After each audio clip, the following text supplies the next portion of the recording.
Hello, aspirants. I hope you are well and motivated. I welcome you all to the Ticket to Mains program. PT 365 series में polity की आज ये 5वीं class है। अगर आपने चैनल को सब्सक्राइब नहीं किया है तो please subscribe the channel and press the bell icon. इस लेक्चर के नोट्स बनाने की आपको ज़रूरत नहीं है। इसके नोट्स PDF फॉर्म में मैं इस चैनल के टेलीग्राम चैनल पर अपलोड कर दूंगा, जिसका लिंक डिस्क्रिप्शन में नीचे दिया हुआ है। तो चलिए डिस्कशन स्टार्ट करते हैं। आज का पहला टॉपिक है एंटी डिफेक्शन। एंटी डिफेक्शन होता क्या है, इसके प्रोविजंस क्यों लाए गए। नॉर्मली जब ये इंट्रोड्यूस नहीं किया गया था तो होता ये था कि जो पॉलिटिकल पार्टीज़ के कैंडिडेट्स चुन के आते थे, वो जिस पार्टी की सरकार बन रही होती थी वो अपनी पार्टी को छोड़ के दूसरी पार्टी में चले जाते थे। उसके बदले या तो उन्हें कोई पावरफुल पोजीशन मिल जाती थी या पैसे मिल जाते थे। तो बेसिकली होता क्या था कि इलेक्टेड मेंबर्स की ट्रेडिंग स्टार्ट हो गई थी। अब ये चीज़ डेमोक्रेसी के लिए बहुत ही खतरनाक है, क्योंकि किसी मेंबर को कोई जनता इलेक्ट करके भेजती है तो वो बहुत सारी चीज़ों को ध्यान में रख के उनसे इन्फ्लुएंस होके उनको इलेक्ट करती है।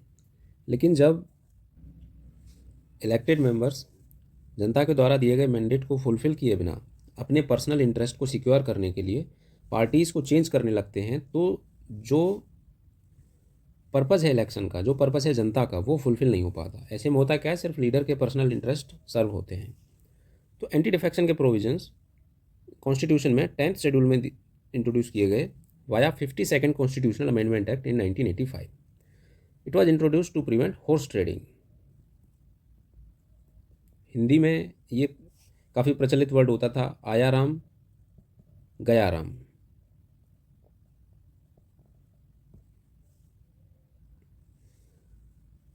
In this Anti-Defection Act,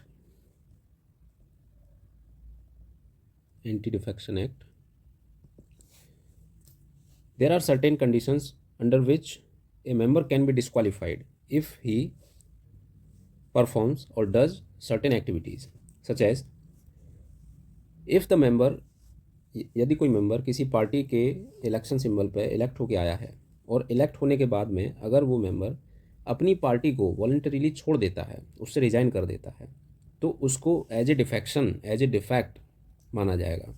तो इस एक्ट के अंडर उसकी जो मेंबरशिप है उसको कैंसिल कर दिया जाएगा।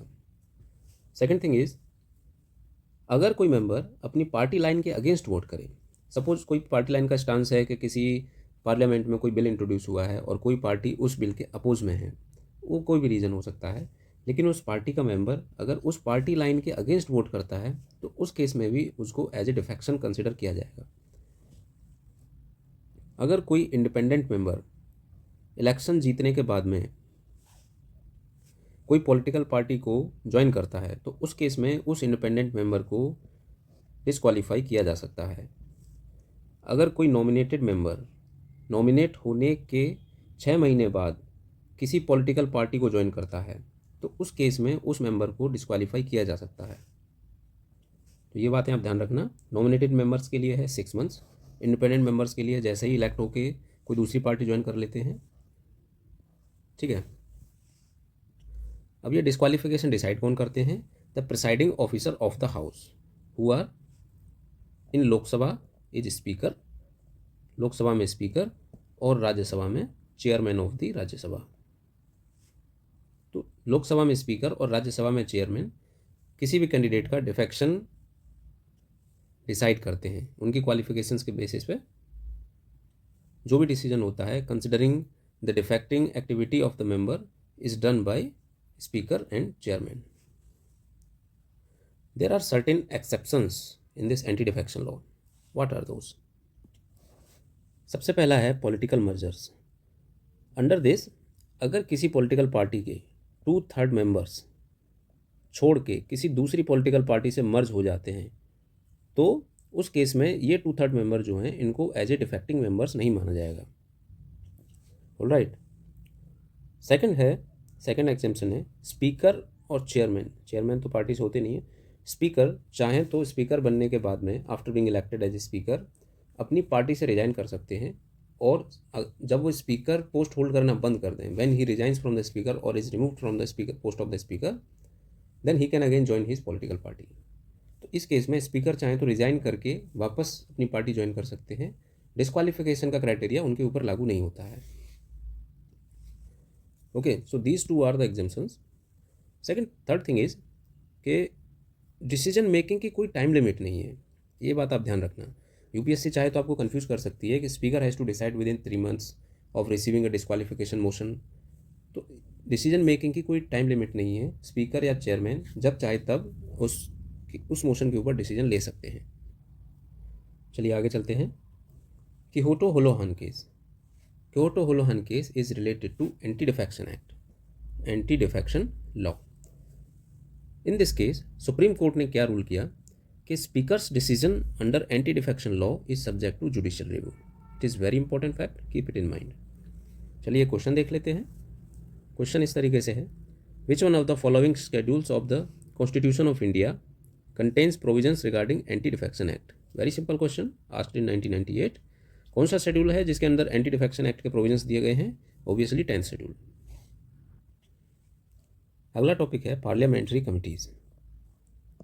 It is very important topic from perspective of upcoming prelims exam. There are 2 types of parliamentary committees, 2 major types of parliamentary committees. First one is ad hoc committees. ad hoc committees क्या होती हैं? जो permanent नहीं होती हैं, these are non permanent and these are constituted on the basis of need, on the need basis. These are appointed for some specific purposes. And second one is standing committees. Standing committees are permanent and regular committees. These are constituted every year from among the members of the Lok Sabha and Rajya Sabha.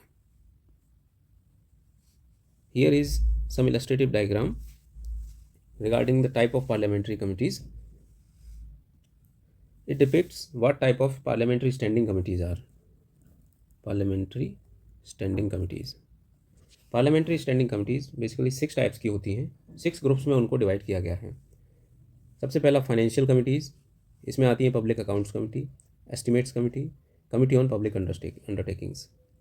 Second group है inquiry committees, इसमें आती है committee on privileges, committee on petitions, committee on privileges and ethics committee and so on. चलिए एक एक करके सबको देखते हैं। First one is financial committee. इसके अंदर 3 कमिटी हैं, public accounts committee, estimates committee and committee on public undertakings. Let us discuss first one, the public accounts committee. Public accounts committee जो थी, इसको 1921 में इस्टेब्लिश किया गया था आफ्टर मोंटेगू चेम्सफोर्ड रिफॉर्म्स। इसकी मेंबरशिप है जो टोटल है वो 22 मेंबर्स की है, जिसमें कि 15 मेंबर्स लोकसभा से हैं और 7 members are from Rajya Sabha. It is elected annually, its term is 1 year and its chairman is appointed by the speaker. What does it do? It examines the government's annual financial accounts. It reviews the CAG report. CAG assists the committee during investigations. CAG basically क्या करता है कि government के जो finance accounts हैं उनको audit करता है। उस ऑडिट रिपोर्ट को पब्लिक अकाउंट्स कमिटी स्क्रूटनाइज करती है, उसको एग्जामिन करती है, फिर देखती है कि कहीं पे गवर्नमेंट ने मिस एक्सपेंडिचर तो नहीं किया है, कहीं पे ज़रूरत से ज़्यादा पैसे तो नहीं खर्च दिए हैं, जो पैसे खर्चा किया है वो सही जगह खर्चा किया है कि नहीं, एफिशिएंसी है कि नहीं, ये सब देखती है। अच्छा, क्योंकि इसका जो नेचर ऑफ वर्क है that is to hold accountable the government, तो इसलिए मिनिस्टर्स इसके मेंबर्स नहीं हो सकते, क्योंकि ministers are directly involve in expenditure. तो मिनिस्टर्स इस कमेटी के मेंबर्स नहीं हो सकते। अगर कोई मेंबर मिनिस्टर बन भी जाता है, अगर इस कमेटी का कोई भी मेंबर अगर मिनिस्टर अपॉइंट कर दिया जाता है, तो मिनिस्टर बनते ही उसको ये कमेटी से रिजाइन करना पड़ता है। It ensures money granted by parliament is spent appropriately. It does not inquire PSUs, keep this in mind. PSU को ये इंक्वायरी नहीं करती है। Its advises are not mandatory but advisory. Next one is the estimate committee. What does it do? It reviews budget estimates to improve efficiency and propose administrative reforms. Budget में government अलग अलग programmes launch करती है, उसके लिए अलग अलग ministry से डिमांड फॉर ग्रांट इशू किए जाते हैं। ये बेसिकली होता क्या है कि अलग अलग मिनिस्ट्री अलग अलग प्रोग्राम्स के लिए पैसा मांग रही हैं from the consolidated fund of India. अब कंसोलिडेटेड फंड ऑफ इंडिया से पैसा कब निकाला जा सकता है? जब उसको पार्लियामेंट अप्रूव करे। अब मिनिस्ट्री जो पैसा मांग रही हैं, जितने पैसे की डिमांड हो रही है, वो सही में जेन्युइन है डिमांड कि नहीं, इसको कौन इंक्वायर करेगा? इसको इंक्वायर करती है estimate committee. It excludes government undertakings, means government जो PSUs होते हैं उनके रिगार्डिंग ये इंक्वायरी नहीं करती है। इसकी मेंबरशिप कितनी है? Total membership is 30 and it is from Lok Sabha only. Only Lok Sabha members can be members of the estimate committee.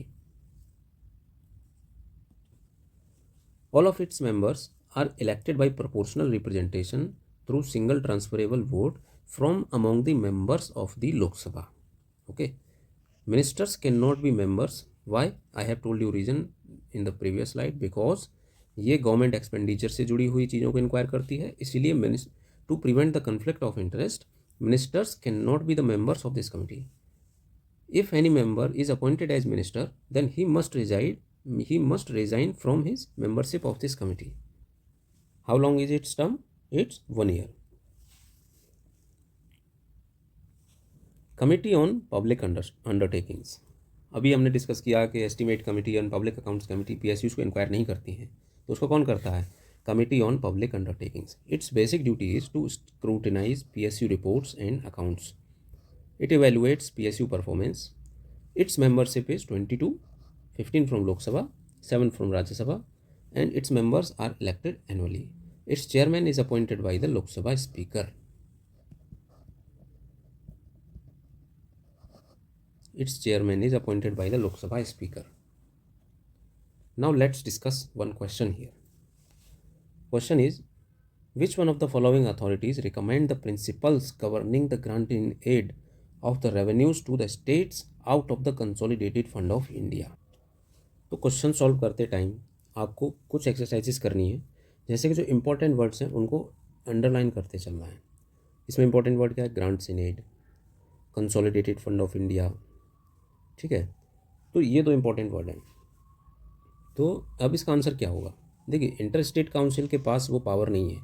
Inter state council basically क्या करती है? डिस्प्यूट को सॉल्व करती है या डिस्कस करती है या कोऑपरेट करती है किसी भी मुद्दे पे. तो ये आंसर तो इसका हो नहीं सकता है. Next one is union ministry of finance. अब देखिए, आपने कोई भी चीज़ पढ़ी होगी पॉलिटी में कि कंसोलिडेटेड फंड ऑफ इंडिया में से स्टेट्स को पैसा डिवॉल्व किया जाता है अंडर द बजट. तो कंसोलिडेटेड फंड ऑफ इंडिया में से पैसा डिवॉल्व करने की, पैसा निकालने की पावर किसके पास है? पार्लियामेंट के पास. तो बिना पार्लियामेंट के अप्रूवल के ये पॉसिबल नहीं है. तो यूनियन मिनिस्ट्री ऑफ फाइनेंस जो है ये डिसाइड नहीं करती है. पब्लिक अकाउंट्स कमेटी का बेसिक काम क्या होता है? To inquire. तो ये ऑब्वियसली प्रिंसिपल्स को नहीं बताएगी कि किस किस बेसिस पे आपको कंसोलिडेटेड फंड ऑफ इंडिया में से पैसा डिवॉल्व करना है टू द स्टेट्स. तो ये ऑप्शन भी एलिमिनेट हो जाता है. अगर आप इसमें हो सकता है कंफ्यूज हो सकते हो इन दोनों में, तो यहाँ you can take 50-50 guess. But here the correct answer is finance commission. I have told you the reason why can not C be the answer, why can not C be the right option. Because consolidated fund of India से पैसे निकालने की power जो है किसके पास है? Parliament के पास में. And one more thing in this question is कि रिकमेंडेशन ऑफ द प्रिंसिपल्स कौन डिसाइड करता है? ये करता है फाइनेंस कमीशन. एक और क्वेश्चन देख लेते हैं. ये क्वेश्चन 2003 में पूछा गया है. Question is which of these statements is are correct. Statements पढ़ते हैं one by one. While members of the Rajya Sabha are associated with committees on public accounts. Members of Rajya Sabha associated with committee on public accounts. ये underline करते चलना है आपको exam में.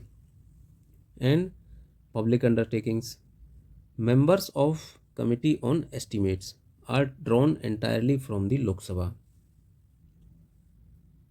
तो ये स्टेटमेंट 1 जो है ये करेक्ट है. अभी हमने पहले देखा प्रीवियस स्लाइड्स में. थर्ड ऑप्शन देखते हैं. The ministry of parliamentary affairs nominates members of parliament on committees, councils, board, commissions etcetera set up by the government of India in various ministries. ये जो काम होता है ये करती है cabinet committee on parliamentary affairs. It is done by the cabinet committee. not by Ministry of Parliamentary Affairs.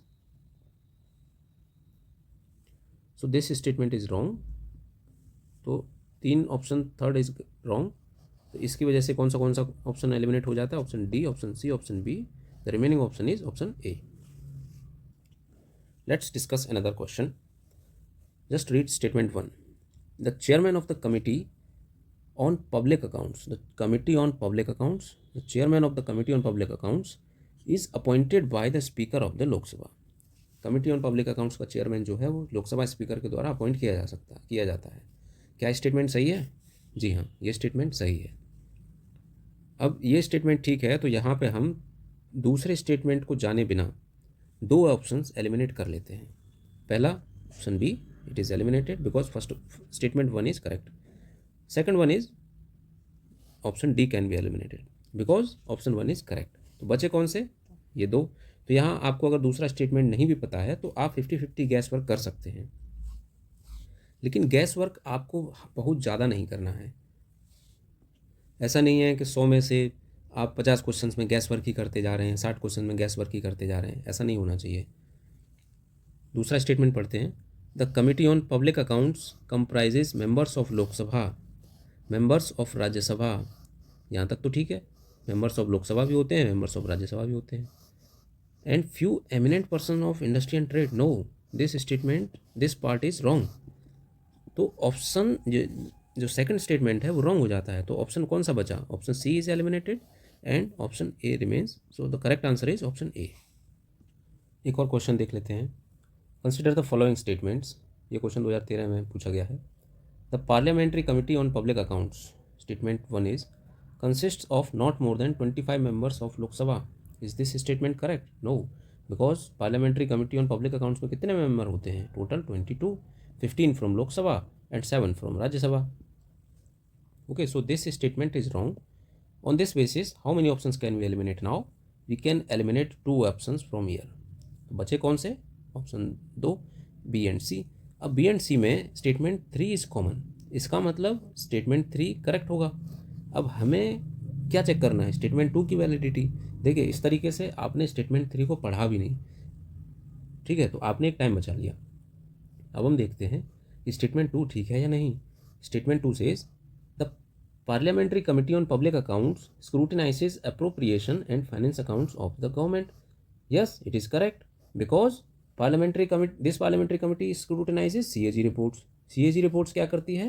Government के appropriation और फाइनेंस अकाउंट्स को ऑडिट करती है. तो इनडायरेक्टली ये कमिटी इन अकाउंट्स को ऑडिट कर रही है.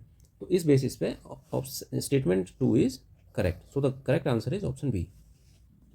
Next committee is Committee of Privileges. It investigates breaches of parliamentary privileges. See, जो parliament के members हैं, they have certain privileges, certain individual privileges and certain collective privileges.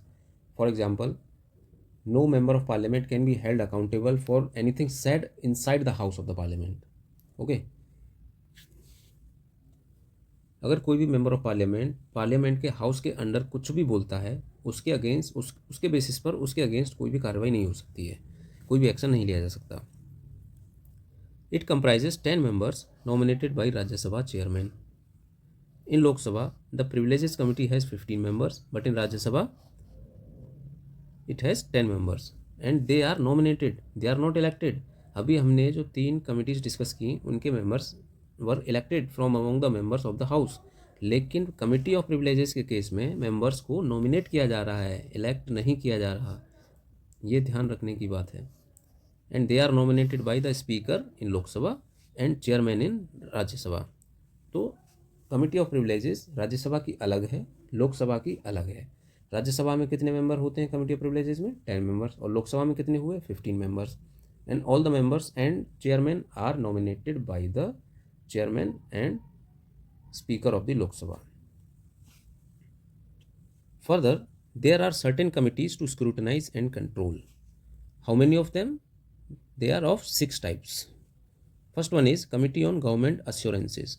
It reviews ministerial promises in Lok Sabha. इनके बारे में ज़्यादा detail से जानने की ज़रूरत नहीं है, बस इनका नाम और नेचर ऑफ वर्क समझ लीजिए.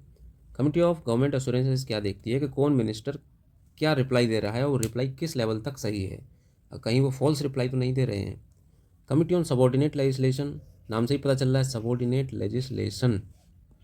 सी, पार्लियामेंट किसी एक्ट को बनाती है तो that act is a basic outline, it has very broad provisions, but उनके रूल्स क्या रहेंगे, उनके सबसेक्शंस क्या रहेंगे, ये कौन डिसाइड करता है? ये डिसाइड करती है committee on subordinate legislation.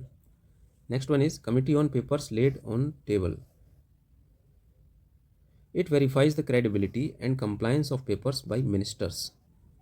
It contains 15 members from Lok Sabha and 10 members from Rajya Sabha. Next is Committee on Welfare of Scheduled Caste and Scheduled Tribes. Next is Committee on Welfare of Women and Joint Committee on Office of Profit. It analyzes government appointment bodies and advises on parliament member disqualification matters on the basis of Office of Profit. Okay. जैसा कि आपको पता होगा कि parliament का member बनने के लिए एक क्वालिफिकेशन ये भी है कि the candidate should not hold an office of profit. चलिए क्वेश्चन देख लेते हैं। Question is with reference to the parliament of India which of the following parliamentary committees scrutinizes and reports to the House whether the powers to make regulations, rules, sub-rules, bylaws, etc. conferred by the Constitution or delegated by the Parliament are being properly exercised by the executive within the scope of such delegation. इतना बड़ा question, ठीक है, घबराने की ज़रूरत नहीं है। आप बेसिक जो वर्ड्स हैं उन पे ध्यान दीजिए। Power to make regulation, rules, sub rules, bye laws, इससे हमें क्या पता चल रहा है? अभी हमने डिस्कस किया the committee on subordinate legislation, नाम से पता चल रहा है सबॉर्डिनेट लेजिस्लेशन मीन्स कि ऑलरेडी जो बना हुआ एक्ट है उसके अंडर आपको प्रोविजंस को इलेबोरेट करना है, कैसे वो प्रोविजंस काम करेंगे। तो इसका आंसर क्या होना चाहिए? It should be committee on subordinate legislation. इसका आंसर देखिए आप एलिमिनेशन मेथड से भी कर सकते थे, अलग अलग ऑप्शंस की रिलेवेंसी इस क्वेश्चन को देखते हुए उनको एलिमिनेट करते जाते, लेकिन उसके लिए ज़रूरी है कि आपके फंडामेंटल्स क्लियर होने चाहिए। आपने सब्जेक्ट को कितना अच्छे से स्टडी किया है, स्टैटिक को कितना अच्छे से रिवाइज किया है, तभी आप बेस्ट पॉसिबल गैस वर्क वहाँ कर पाएंगे। Such guess work in exam hall is not तुक्का, ये तुक्का नहीं है, ये कैलकुलेटेड गैस होता है, ये कैलकुलेटेड रिस्क टेकिंग एबिलिटी होती है, जिसमें आप अपनी इंट्यूशंस के हिसाब से on the basis of your existing knowledge you decide the best possible option for the question. Next topic is committee for day to day house businesses. This is one group and इसके under 4 committees हैं। Business advisory committee, it regulates the houses time table, कौन से minister को कितना time मिलेगा, कौन से member को कितना टाइम मिलेगा बोलने के लिए, कौन सा मुद्दा किस टाइम पे आएगा, ये सब। Committee on private members bills and resolutions, private members क्या होते हैं? The members who are not ministers are private members. Next one is rules committee, it proposes amendments to house rules on the basis of which house proceedings are conducted. Committee on absence of members, it handles members leave applications. Next group is house keeping committees. First one is general purpose committee, it handles matters outside other parliamentary committees jurisdictions, जो दूसरे किसी और parliamentary committee की jurisdiction में नहीं है, उन matters को जनरल पर्पज कमिटी हैंडल करती है। Next one is house committee, it supervises upon members facilities including residence, food, medical aid. Next one is library committee, it manages the houses library. And there are some departmental standing committees. Departmental standing committees क्या होती हैं कि different ministries के under different departments को assist करने के लिए ये कमिटीज़ कॉन्स्टिट्यूट की जाती हैं। There are total 24 departmental standing committees, 8 work under Rajya Sabha and 16 are under Lok Sabha. What is the function of this departmental standing committees? It is to review the demand for grants. ये क्या होती हैं? I hope you know this. From relevant ministries without proposing any cut motions, they examine ministry bills, annual reports and policy documents presented to both houses. आसान भाषा में समझा देता हूँ कि बजट के टाइम पे जो मिनिस्ट्रीज़ हैं अपने लिए फंड्स की डिमांड करती हैं, वो फंड्स वाकई में उतने हैं या उतने जायज़ हैं या नहीं, उनकी एफिशिएंसी के लिए जो committee in demand of for grants को एग्जामिन करती हैं, वो डिपार्टमेंटल स्टैंडिंग कमिटीज़ होती हैं। अलग अलग डिपार्टमेंट की अलग अलग होंगी, जैसे डिफेंस के लिए अलग होगी, फाइनेंस के लिए अलग होगी, मिनिस्ट्री ऑफ पंचायती राज के लिए अलग कमिटी होगी, like that. Let's discuss some other type of committee, which is cabinet committee. Cabinet committees are extra constitutional in nature, which means they are not mentioned in the constitution. Union government constitutes 8 cabinet committees. Cabinet committees are set up by the prime minister. If the prime minister is a committee member, he will automatically be the head of the committee. He will automatically be the chairman of the committee. At present, all committees except cabinet committee on accommodation and cabinet committee on parliamentary affairs are headed by the prime minister. Means there are 8 committees, 8 cabinet committees हैं total. सिर्फ cabinet committee on accommodation and cabinet committee on parliamentary affairs को prime minister chair नहीं करते हैं, बाकी जो 6 cabinet committees हैं उनको प्राइम मिनिस्टर चेयर करते हैं। आप बस इन दोनों का नाम याद रखिए, बाकी इससे रिलेटेड क्वेश्चन आप सॉल्व कर पाएंगे। चलिए क्वेश्चन देख लेते हैं। In what way does the Indian parliament exercise control over the administration? Option D is by compelling the executive to issue writs. Does parliament compel to issue writs? No, this option is wrong. By making the administrators send periodic reports. What does this statement mean? It is very vague. Administrator से हम क्या समझें?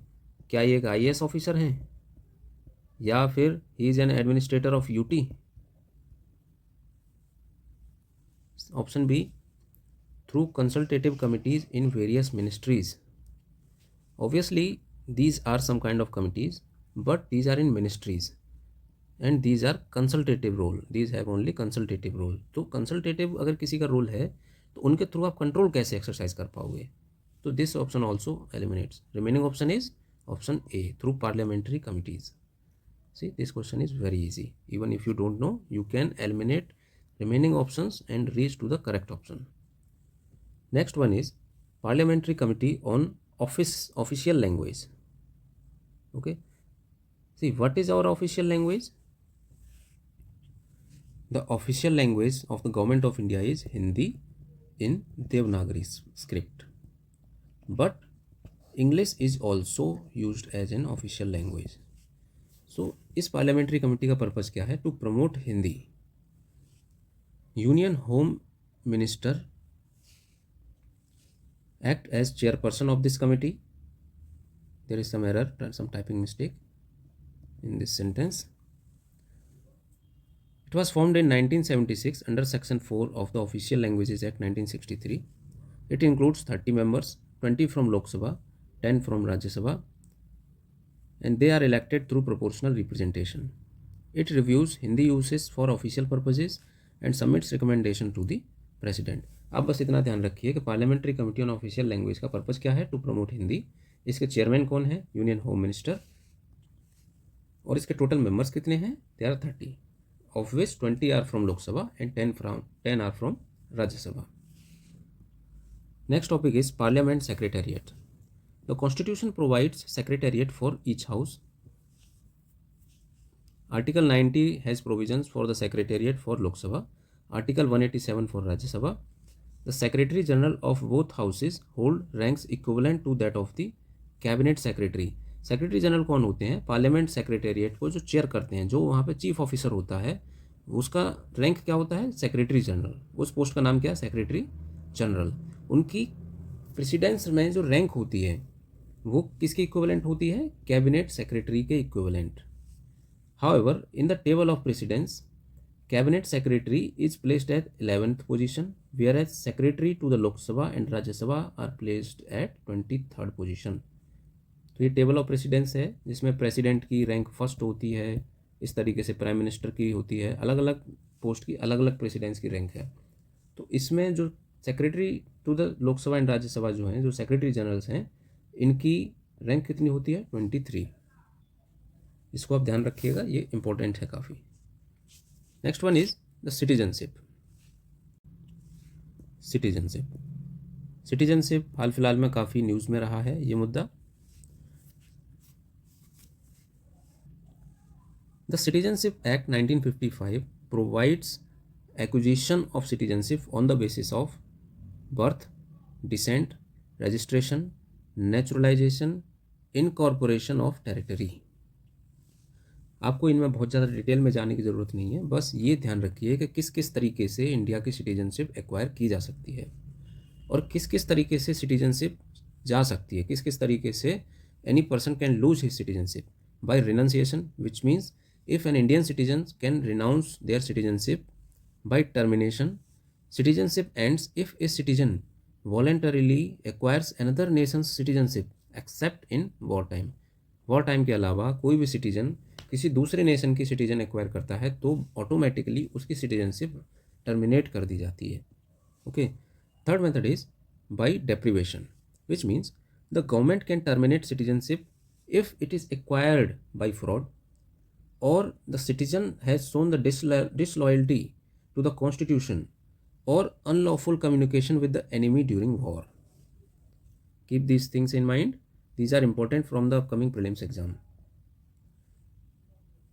Next is some facts regarding the Citizenship Amendment Act 2019, it is very recent। ये amendments क्या बताते हैं कि जो इलीगल माइग्रेंट्स जो फॉलोइंग ये क्राइटेरिया सेटिस्फाई करते हैं उनको इलीगल नहीं कंसिडर किया जाएगा। क्राइटेरिया क्या है कि the migrants if they are from Hindu, Sikh, Buddhist, Jain, Parsi और Christian community, if they are migrated from Afghanistan, Bangladesh और Pakistan, if they have entered India on or before December 31st of 2014, if they are not in certain tribal areas of Assam, Meghalaya, Mizoram, Tripura under the 6th schedule or areas under inner line permit in Arunachal Pradesh, Mizoram and Nagaland। ये facts आप याद रखिएगा, इनके basis पर UPSC ये question frame कर सकती है, क्योंकि ये टॉपिक पिछले 2-3 साल में नहीं पूछा गया है, तो it is very likely that this topic could be asked in this year exam. Next topic is foreigner tribunal. These are quasi-judicial bodies created by the central government as per Section 3 of the Foreigners Act 1946. Only these tribunals can declare a person as a foreigner। See here, they have a power of a civil court। Currently, foreigners tribunals are exclusive to Assam only। सिर्फ असम में ही ये पाए जाते हैं, सिर्फ असम में ही इनको constitute किया गया है। Other states address illegal immigrants under the Foreigners Act। Let's discuss some more things about citizenship। India has a single citizenship only, which means you could remain either a citizen of India only or a citizen of any other country if you are in India, if you are a Indian citizen। तो ऐसा नहीं है कि कोई citizen चाहे तो India की citizenship भी होल्ड कर ले और यूएसए की सिटीजनशिप भी होल्ड कर ले, ऐसा नहीं हो सकता। आप या तो इंडिया के सिटीजन रह सकते हैं या किसी और कंट्री के सिटीजन रह सकते हैं, दोनों एक साथ नहीं हो सकते। तो constitution grants Indian citizens the following rights while deny them to non citizens, means these following rights are exclusive to Indian citizen only, which are right fundamental rights under article 15, 16, 19, 29 and 30, right to vote, right to contest elections, and the eligibility to hold certain public offices such as President of India, Vice President of India, Prime Minister, etc। चलिए question discuss कर लेते हैं। Question 2021 में पूछा गया है। Statement 1 is there is only one citizenship and one domicile. ये तक तो हमें पता है कि there is only one citizenship, ये हमें पता नहीं है। वैसे तो होता है लेकिन हमें पता नहीं है। ये काफ़ी कन्फ्यूजिंग स्टेटमेंट है, तो चलो इसको अभी होल्ड करके रखते हैं। Let's try to solve this question on the basis of these two statements. Second statement is a citizen by birth only can become head of the state, is it true? No, because in India any citizen can become the head of the state. और citizenship acquire करने के क्या कितने तरीके हैं? By birth, by descent, by naturalisation, by registration. Okay, तो ये सिर्फ बर्थ ओनली की वजह से ये स्टेटमेंट जो है ये रॉन्ग हो जाएगा। अब इसको देखते हैं कि हमने कौन से स्टेटमेंट, कौन से ऑप्शन हमने एलिमिनेट कर चुके हैं। Option A, B, C, D. तो दूसरा स्टेटमेंट रॉन्ग है तो option B is eliminated, option D is eliminated. Remaining option are option A and B. अब ऑप्शन ए और सी में कॉमन क्या है? कॉमन है 1, तो इसका मतलब first statement is correct. Okay, so अब हम देखते हैं थर्ड स्टेटमेंट की क्रेडिबिलिटी क्या है। If foreigner once granted citizenship can not be deprived of it under any circumstances. Is it true?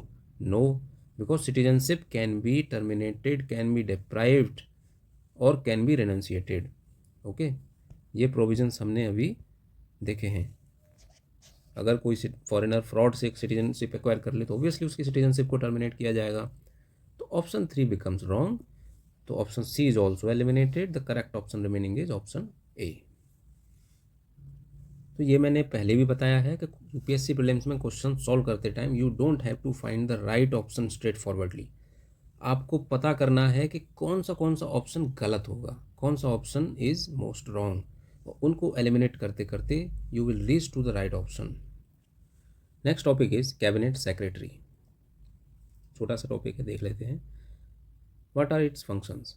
His functions are to ensure inter ministerial coordination. It irons out differences among ministries departments. Basically different ministries को coordinate के लिए ये काम करते हैं, ministries. And one simple fact is that cabinet secretary is also the ex officio chairman of civil services board. ये बहुत important है, इसको आप याद रखिएगा। Next topic is president's address to parliament. Article 87 प्रोवाइड्स two instances when president specially addresses both houses of parliament assembled together. What are those? It is first one is at beginning of first session after each general election and at beginning of first session of each year. तो हर एक general election के बाद में parliament का जो पहला session होगा उसमें पार्लियामेंट दोनों हाउसेस को एड्रेस करेंगे, और हर साल का जो पहला सेशन होगा उसमें प्रेसिडेंट जो है पार्लियामेंट को एड्रेस करेंगे। That's all for today. Thank you aspirants. I hope you have learned significantly from this video. मुझे उम्मीद है कि आपने इस वीडियो से बहुत कुछ सीखा होगा। Please subscribe and share the channel so that as many as people can be benefited. ये एक फ्री ऑफ कॉस्ट इनिशिएटिव है जिनके कोचिंग सेंटर्स कई हज़ार रुपये चार्ज करते हैं। अगर आप करंट अफेयर्स को राइट अप्रोच से पढ़ेंगे और क्वेश्चन पेपर को राइट अप्रोच से सॉल्व करेंगे तो obviously you will be get selected in the prelims exam and you will get your ticket to mains exam. See you in the next video. Till then, stay healthy, stay motivated, keep revising, keep solving previous year questions. Thank you very much.